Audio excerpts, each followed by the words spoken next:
Yan ang ating ulam ngayong gabi sa na-harvest natin. Sotanghon with upo plus prito. So ngayon, magigisa na tayo.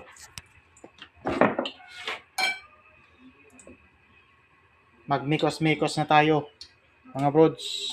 Right.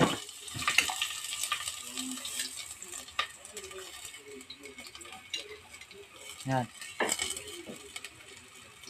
Ang ating ulam ngayon. Ginisang upo.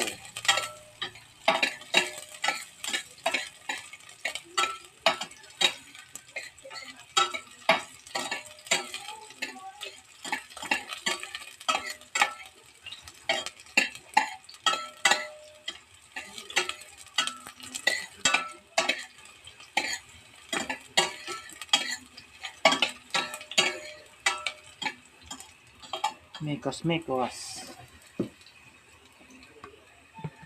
Yan o. Isda.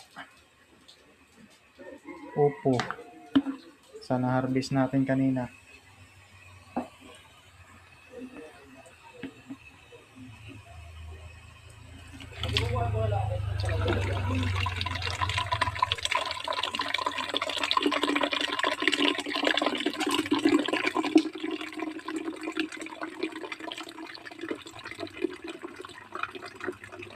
Magigisa tayo ngayong gabi, mga brods.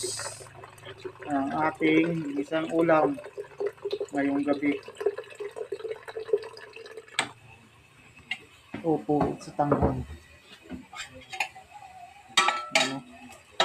Sunog na. Sunog na yung ginisa natin. Lagyan natin ang tubig.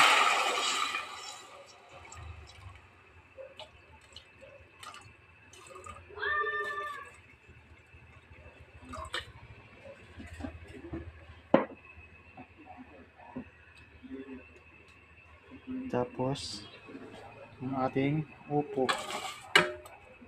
Hindi na natin para paglambot mamaya yung sotang hunanan.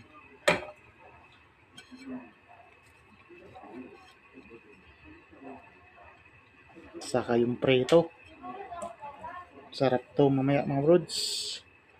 Ang ulam natin ngayong gabi. Ganda talaga pag may mga tanim sa gilid-gilid lang.